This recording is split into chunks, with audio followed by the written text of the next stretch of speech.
L'émission Héritage est une présentation du complexe funéraire de la Vallée.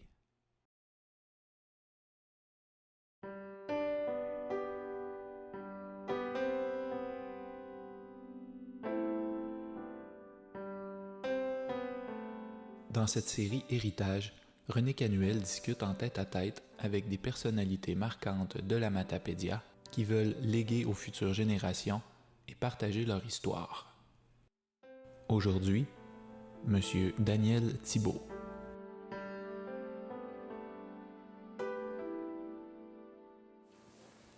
Sophie, Guillaume, les trois beaux enfants, je suis très fier que vous soyez ici. Vous êtes ici pour grand-papa, pour papa. Puis le beau papa, j'aime pas ça le beau papa, mais il faut bien le dire quand même, c'est comme ça fonctionne, semble-t-il, d'après le droit canonique, comme tu disais tantôt. Alors, bravo. Avez-vous un petit mot à dire? Moi, tu sais que je te motive et que je parle des gens que j'aime. Hein. Fait que je vais te déléguer. Nathan, t'as pas quelque chose à donner à ton grand-père? Oui. Ouais. Tu vas le lire. Qu'est-ce que tu lui demandes? Oh! Lis-moi ce Ah, tu veux que je lise? Oui, OK. lis-le. Le thème. Oh, c'est donc bien gentil. Ah, ben regarde, je pense que je vais mettre Moi aussi, j'ai lu là. mes lunettes. Dan, Pardon? quelques mots du cœur pour honorer en ce jour cette place que tu occupes dans nos cœurs et dans nos vies. Cette place que tu as toi-même bâtie avec amour et courage depuis que nous sommes arrivés. Tu as toujours été là pour nous. Tu as su nous écouter, nous conseiller, apaiser nos craintes dans les moments de doute, être à notre écoute et nous redonner espoir dans ces moments où nous en avions besoin.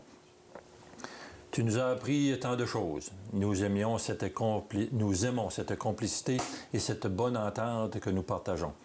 Cette confiance et cet amour que tu nous portes nous rend plus forts chaque jour.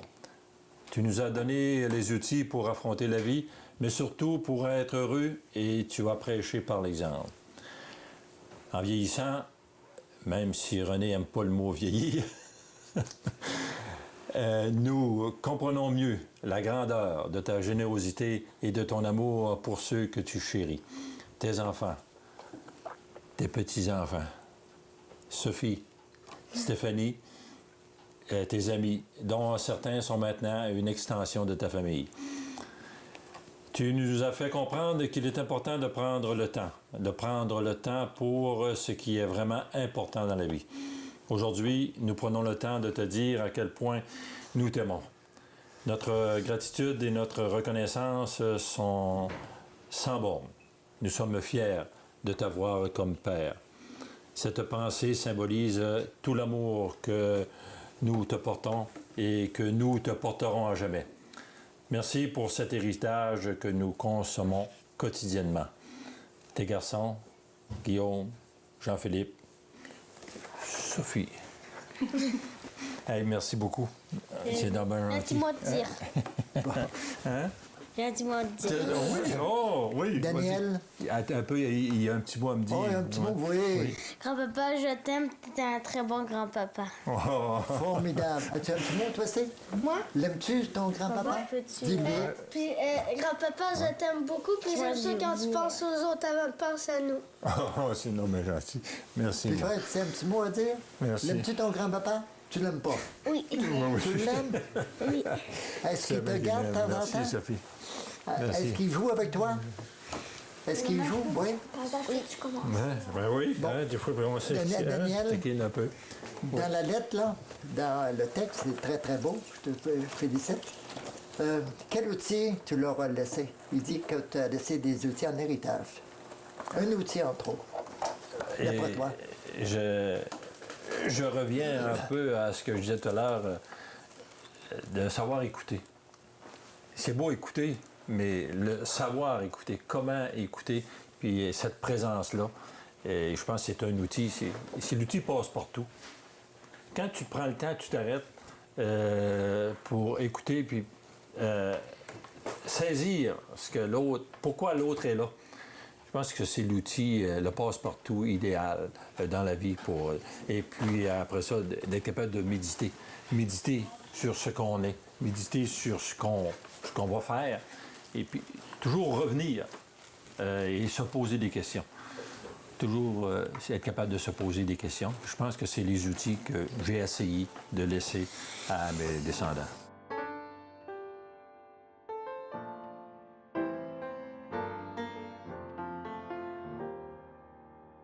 Daniel, c'est un pasteur.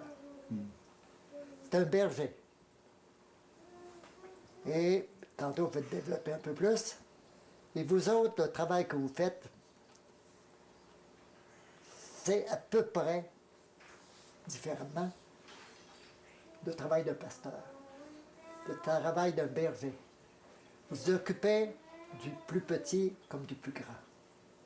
Et c'est ça qui est merveilleux. Alors, j'ai demandé, hier, j'étais allé voir mon frère, Jacques. J'ai demandé, il travaillait dehors. Il travaillait sa pelouse. Il enrobait les arbres. Alors, je ne savais pas. J'ai dit, est-ce qu'il y en a qui chantent? Puis, ah oui, il dit, on chante un petit peu, pas beaucoup, mais écoute, ils sont un, pour ça.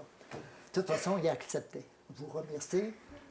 Ils vont chanter. Et là, on a une peinture de M. Lucier, Pierre Lucier. La brebis égarée. Il va chercher la brebis, puis elle est dans le creux, là. Et vous autres, vous faites ça, et le Dan fait ça aussi, Daniel. Alors, je vous laisse chanter. Ben là, merci de m'offrir ça. C'est le psaume Le Seigneur est mon berger. Ah, OK, en plus, wow. Le Seigneur est mon berger, je ne manque de rien. Sur des prés d'herbes fraîches il me mène. Près des eaux claires et limpides, il me fait reposer. Sa paix refait mon âme. Le Seigneur est mon berger. Il m'appelle par mon nom et je reconnais sa voix. Je le suivrai pas à pas. Pas serein-je le ravin de ténèbres et de mort. Je ne crains aucun mal puisqu'il m'aime. Sa roulette et son bâton de berger vigilant sont là qui me rassure. Le Seigneur est mon berger. Il m'appelle par mon nom et je reconnais sa voix. Je le suivrai pas à pas. Il me guide au sentier droit de justice et d'amour et m'invite au banquet de sa table. Devant l'ennemi surpris, il me donne l'onction. Sa coupe est débordante.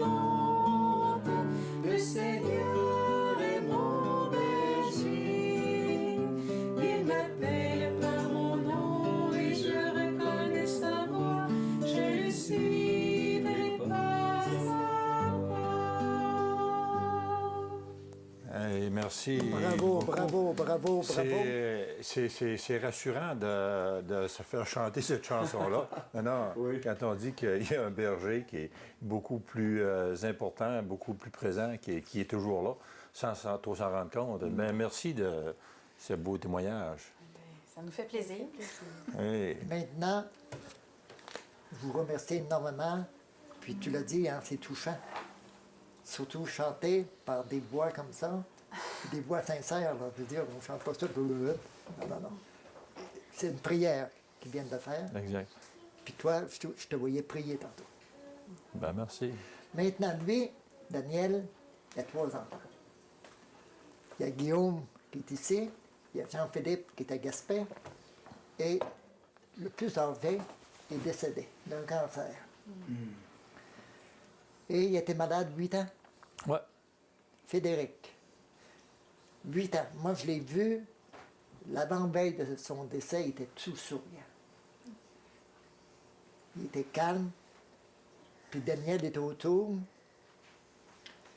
Très calme aussi. Et c'est son fils. Et Daniel me demandait, est-ce qu'il y en a un qui pourrait au moins chanter le début, la chanson de Claude Léveillé, Frédéric. Ils vont te la chanter. Un petit bout, là, pas c'est ça que vous voulez. C'est un petit bout du refrain qu'on a trouvé.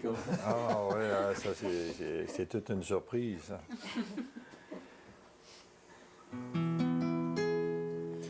Je fous du monde entier quand Frédéric me rappelle les amours de nos 20 ans. Tu te rappelles le dimanche autour de la table, ça riait, discutait, pendant que maman nous servait. Bravo. Mais après, ce fut la fête, la plus belle des fêtes. La fête de désamour. Continue. Non, je vais arrêter là. Je ne serais pas capable de continuer. Hey, merci, c'est vraiment c'est surprenant. Et ça me fait du bien encore de voir que par ces paroles-là, on se rend davantage présent. On a parlé de Frédéric, mon garçon, c'est sûr que souvent on me demande combien d'enfants. J'ai dit, je n'ai 3. Mais souvent, ils disent, on en voit juste 2. Et l'autre, il est moins visible. Mais il est toujours présent, il est toujours, pour nous, il est toujours en vie. Fait que souvent, c'est ce témoignage-là que je laisse parce que la présence, peu importe si on ne voit pas les gens, il y a toujours une présence. Donc, c'est sûr qu'on parle de l'esprit aussi, mais les gens nous parlent par ce qu'ils ont été et par ce qu'ils sont encore. Et souvent, je dis, l'éternité, tu as hâte d'aller vers l'éternité. Je dis, pour moi, je dis, on est déjà dans l'éternité. Nous sommes en train de faire le voyage. C'est une partie, c'est peut-être la première partie de l'éternité. Fait que ça me parle beaucoup et je vous remercie beaucoup. Il est avec nous, ouais. Il est présent. Exact, merci beaucoup.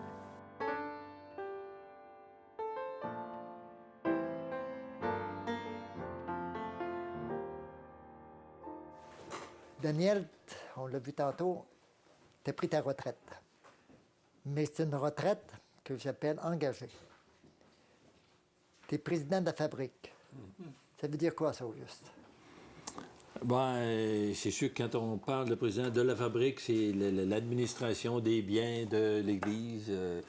Mais depuis quelques années, on tend à vouloir changer ça, puis même avec le diocèse, avec notre évêque diocésain, il dit que normalement, on devrait s'occuper davantage aussi de la pastorale, d'être plus près des gens, pas regarder juste le côté administratif, le côté spirituel aussi de l'Église. Parce que souvent, on parle que du bâtiment, et puis toutes nos activités, on les fait par rapport au bâtiment, et puis, mais il reste que si on n'a pas de monde dans l'Église, à quelque part, il y a moins de pratique.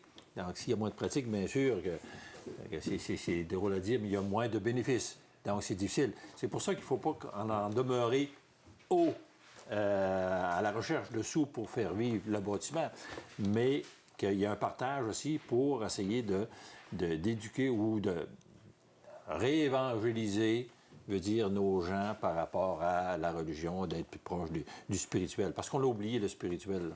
Comment se fait-il qu'il y ait moins de monde dans les églises? Pourquoi? Parce que c'est une question, c'est très difficile à répondre. Pourquoi il y a moins de monde dans les églises? Est-ce que c'est parce que c'est moins intéressant? Est-ce que c'est parce qu'on ne comprend plus? Peut-être parce qu'on ne comprend plus qu'est-ce que c'est que la religion. Qu'est-ce qu'il y a dans la religion? Je l'ai dit tout à l'heure, il y a le spirituel. Et souvent, on l'a décalé, on l'a mis de côté par rapport aux dogmes, par rapport aux lois, par rapport aux... Mais le fondement, les tripes des personnes, si je parle, c'est pas l'insulter, si je dis les tripes du Christ, je veux dire, c'était d'abord spirituel. Il y avait un intérieur, une profondeur qu'on ne pouvait pas saisir en le voyant, mais on le saisissait parce qu'il fallait aller à l'intérieur. Donc, souvent, ces choses-là, on les laisse de côté parce que ça a comme plus d'importance, parce que c'est pas visible. comme un peu, comme on dit, on ne voit bien qu'avec le cœur. Toi, tu fais la préparation des sacrements avec des jeunes. Trouves-tu réellement qu'ils sont trop jeunes? Tantôt, je te posais la question, te souviens-tu de ta confession? Tu t'en souviens pas. Imagine-toi que toi qui as vécu dans une famille sûrement très catholique, tu t'en souviens pas. Ceux qui vivent dans une famille non pratiquante, pourquoi on leur donne la confirmation, la communion au primaire? Pourquoi? Es-tu d'accord avec ça? C'est ça que je veux savoir. Non, je suis pas d'accord avec ça. Mais pour changer les choses, il y a encore beaucoup de chemin à faire, puis il va falloir se choquer à des endroits. Oui, mais qu'est-ce qui ne fonctionne pas pour changer des choses? C'est qu'on est bien. On est bien, je veux dire, on dérange pas grand-chose, là, même que ce soit au niveau des décisions d'aller pêcher, les décideurs. Je veux dire, c'est difficile de changer les choses parce que qu'est-ce que le monde va dire, où on va aller, qu'est-ce qu'on a apporté de plus? Là, c'est de l'administration pure et simple. Donc, c'est d'amener à faire comprendre notre religion, notre spiritualité différemment à nos jeunes. Saisir, puis tu me le dis souvent, saisir la nature est là pour quelque chose. Au quotidien, nos actions, ils sont là pour quelque chose. Il y a des valeurs. Je disais justement à mon groupe qui vont faire leur confirmation, là, j'ai dit, on va se confirmer pour les valeurs chrétiennes. Quelles sont nos valeurs chrétiennes au quotidien? Il faut les saisir. Hein? Bon, c'est le partage, c'est l'amour, c'est la nature, c'est toutes les choses qui font partie de notre quotidien, bien, avec notre famille, avec notre monde, avec nos frères, notre partage, tout ça. C'est à partir de là. Il faut revenir à la source, aux choses essentielles. Et c'est pas facile parce qu'il y a quelque chose d'établi là, avec les dogmes et tout, que c'est difficile de déranger ces choses-là. Tu l'as entendu tantôt, là. Le Seigneur est mon berger. Exact. Et quand je vois la photo de Pierre Lucier, le berger va chercher la petite brebis. Il y en a 99 sont dans la bergerie, là. Il les laisse là. D'après moi, on ne comprend pas cette parabole-là. Bien, c'est sûr. Probablement que le Christ se disait, j'ai confiance en eux, là. J'ai plus besoin d'être avec eux autres. Mais c'est celle-là, justement, qui est partie. C'est celle-là qui est égarée qu'il faut que je m'occupe. Mais aujourd'hui, c'est difficile, comment dire ça, d'aller chercher le message qu'il y a 2000 ans et plus. Ce message-là, comment le transposer aujourd'hui avec notre quotidien, avec notre monde d'aujourd'hui? Comment le faire? C'est ça que je pense qu'on n'a pas appris à faire, puis c'est ça qu'on n'ose pas faire. On reste accroché à, dans le fond, la vieille histoire qui, elle devrait être présente différemment. Elle devrait être d'aujourd'hui, cette histoire-là, mais on la garde à l'ancienne. Mais... As-tu un texte de l'Évangile qui te revient à l'esprit, là, rapidement? Ah ben, c'est Corinthiens 1, 13, quand on n'a que l'amour. Si je n'ai pas l'amour, je ne suis rien. Tout ce texte-là qui dit, j'aurais beau faire n'importe quoi, j'aurais beau donner mon corps, me faire brûler vif, mais si pour le Seigneur, mais si je n'aime pas, je n'ai pas l'amour, c'est impossible, ça ne sert à rien. Tu te mets d'abord d'aimer, après ça, les autres vont venir. Je vais vous donner. C'est Pierre qui demandait combien de fois il faut pardonner, le pardon. Il a dit 7 fois. Non. Il n'y a pas 7 fois. 77 fois, 7 fois. Le pardon pour toi, c'est quoi? Bien, c'est ça. Revenir à chaque jour sur ce qu'on est, puis apprendre à se pardonner. C'est pas facile de se pardonner, là. Mais apprendre à se pardonner, et puis se poser des questions, revenir, puis... Il y a un des livres qui fait que méditer, là. Méditer, revenir à la méditation. Pourquoi qu'on méditerait? Justement parce qu'on a des questions à se poser, parce qu'il faut être présent au moment d'aujourd'hui. Là. Ça, C'est aujourd'hui. C'est un auteur que tu aimes, ça? Christophe André, ouais, bon, il nous apprend un peu aussi. Il t'inspire. Oui, c'est inspirant parce que tu dis, je peux faire ça à tous les jours. Là. Quand ça va mal ou quand je suis pressé, quand il faut que je me calme, on se calme. Regarde, médite un peu, tu vois. En méditant, tu te poses des questions, tu réfléchis, tu te dépasses, tu vas plus loin. Et puis là, tu peux réussir avec ça, peut-être à te pardonner. Après ça, pardonner aux autres. Pardonner aux autres, c'est pas facile. C'est pas facile. Non, c'est juste que c'est pas facile. Pourquoi? Parce que souvent, on prend une place par rapport à l'autre. Des fois, notre place est plus importante. Fait que là, il faut laisser à l'autre, en demandant pardon, il faut laisser à l'autre sa place. Et on se défend un peu tous comme ça. C'est pour ça que le pardon devient très important pour se faire grandir. Parce que si... Puis aussi, ça dépend aussi de l'événement.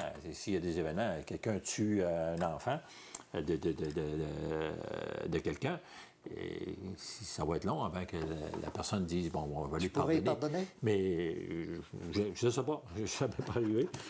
Mais c'est sûr que j'essaierai de cheminer. Sans ça, c'est... S'il n'y a pas de pardon, c'est inutile, tu ne peux pas continuer. Parce que tu vas rester toujours agressé, toujours te pogner avec quelque chose qui te blesse et ça ne guérira jamais. C'est ce que je pense. Est-ce qu'il y a un autre auteur qui t'alimente? Bien, allez, un petit bout ici, Boulade. Henri Boulade, La foi et le sens. Quand on dit ici très rapidement, le Christ n'est pas venu créer des enclaves dans notre vie. Il est venu sacraliser l'existence. C'est sûr que plusieurs vont dire, regarde, il s'en fait des sacrements, ça. Il est venu sacraliser l'existence. Il est venu nous révéler que tout repas est sacré. Ça, j'aime ça. Que tout repas est sacré, que toute activité est sacrée, que tout amour est sacré, que toute relation est sacrée, que toute vie est sacrée. Ça fait réfléchir parce que... C'est profond, ça? Et puis, ce petit livre-là, il t'a conseillé. Pour toi, qu'est-ce qui va arriver après ta mort? Pour toi. Je pense qu'après la mort, selon mon vécu, bien sûr, selon mon vécu et selon la profondeur de mes relations sincères avec les gens, c'est à ce niveau-là, c'est un peu l'image que l'éternité va être à cette image-là. Parce qu'on apprend.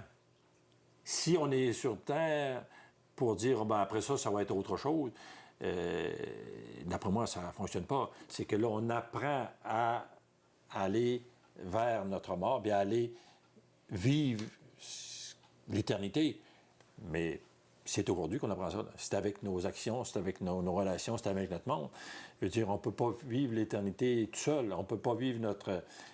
Parce qu'on sait déjà que de mourir, on meurt tout seul. Là. On est seul, c'est nous autres. Là. Les autres, ils peuvent être à côté de nous, puis sympathiser, être avec nous, puis tout ça, et nous encourager, mais on meurt quand même seul.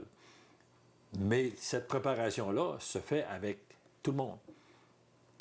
Les gens sont là pour nous aider à vivre notre éternité. C'est pour ça que c'est une préparation. Puis souvent, on oublie de penser que c'est pas séparé, ça. Notre vie, et puis après ça, l'autre, ça fait partie. C'est un ensemble. C'est une suite, une continuité. Si je te résume, là, sur le plan foi, sur le plan mort, éternité, est-ce qu'on peut résumer ça? Parce que tu parles du quotidien tout le temps. Tu veux être la face fraternelle de la résurrection, quotidiennement. C'est ça? Est-ce que ça te résume? Oui, dans ce sens-là, avec ces beaux mots-là, oui, un peu. Au quotidien, la face quotidienne de la résurrection. Fraternelle. Fraternelle, oui, exact. Parce que le Christ le dit. Il dit, nous sommes des frères et des sœurs, on vit ensemble. Il faut apprendre. Et d'après moi, c'est pas compliqué. C'est sûr qu'avec la religion, les dogmes, tout à fait, à un moment donné, ça devient... C'est compliqué parce qu'il y a trop de choses. Et Le Christ, il était simple. C'est- Aimez-vous les uns les autres comme je vous ai aimé. Et des fois, c'est pas facile d'aimer comme lui a aimé. C'est compliqué difficile parce qu'on de donner sa vie. complique. Oui, on complique. C'est nous qui compliquons. Parce que dans le fond, on donne à tous les jours. Il faudrait que les gens saisissent ça, qu'on donne notre vie. Tu sais, des fois, on dit, ouais, mais le Christ a donné sa vie. Lui, c'est pas pareil, c'était Dieu.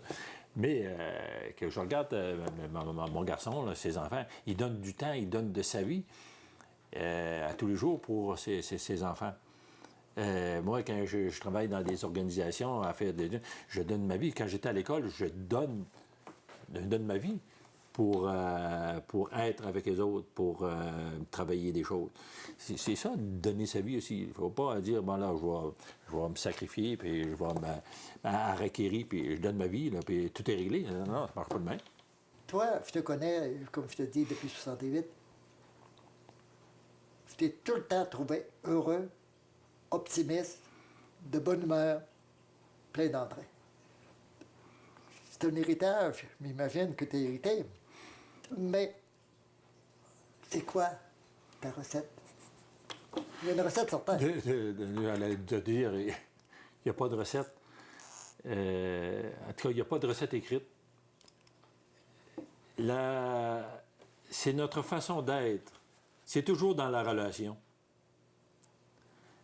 Tout seul, tu ne peux pas être heureux. Tu vas t'endurer. Tu t'endures, tout ça, mais à un moment donné, c'est toujours dans la relation. Lorsque tu rencontres, puis j'ai appris ça à l'école, j'ai appris ça avec les jeunes. Si tu veux être heureux, essaie de rendre les autres heureux. Essaie de les faire saisir qu'ils ont une importance. Que c'est grâce à eux autres. Si on peut avoir un petit bonheur, toute cette relation-là, cette présence profonde, quand quelqu'un vient te voir, tu t'arrêtes. Faut que tu laisses les affaires de côté. Même si c'est pressant, là. Souvent, j'ai réalisé ça. Puis Frédéric le disait tout à l'heure. Des fois, il y avait des choses que ça faisait partie de mon travail, puis il fallait là, gestionner ça, puis ça. Mais puis il arrivait quelqu'un, un étudiant, qui avait un besoin. J'hésitais pas. Et les autres attendaient. Puis je m'occupais de cette personne. Donc, pour rendre une présence qui fait que, là, peut-être donner un petit bonheur, un petit peu de bonheur à cette personne-là, qui fait qu'à un moment donné, c'est ça. Donc, te rendre présent, disponible, être attentif. Il écoute. C'est pas facile tout le temps d'écouter. On a hâte. Tu dois avoir hâte que je finisse, là. C'est ça, mais l'écoute... À qui le dis-tu? Peut-être que les gens qui vont écouter ça, ils vont dire, là, c'est le temps, on arrête, on a assez écouté. Bon. Là, il te reste 2 minutes à vivre. Tes enfants, tes 2 enfants et tes petits-enfants sont autour de toi. Tu leur dis quoi? Je ne sais pas qu'est-ce que je vais leur dire, mais je vais essayer, encore une fois, d'être présent, de leur sourire. Je vais essayer d'être bien, malgré, je ne sais pas, souffrance ou je sais pas, mais je vais essayer d'être bien. Je vais essayer de leur rendre, en tout cas, de leur redonner un sourire pour qu'ils disent, regarde, il s'en va pas, là, grand-papa, là. Mon père, il ne va pas, il est en train d'avoir un passage, il va être présent avec nous autres, mais différemment, sur un autre angle ou une autre vision. Et c'est ça, je vais essayer. C'est pas facile parce qu'on se pose tout le temps des questions, mais je vais essayer d'avoir cet état-là, d'être bien. J'ai connu, puis je peux même dire son nom, Fernand Guimond, lorsqu'un confrère de travail, c'est un enseignant. Quand Fernand est décédé, quelques jours avant, là, tu allé le voir, puis il était rendu assez loin, mais il souriait. Peu importe l'état où il était, il regardait, maintenant, il nous regardait, puis il souriait. Donc, ces sourires-là, ou ce sourire-là qu'on a eu, veut dire, donnait toute sa valeur, et puis on va essayer de faire ça. On va essayer d'être comme ça. Bon, on va terminer avec notre mot de passe. On a un mot de passe ensemble. Ameto cor Jésus. Ameto cor Marié. Alléluia, mon frère. Alléluia, mon frère. Merci beaucoup, Daniel. Merci, C'était René. extraordinaire.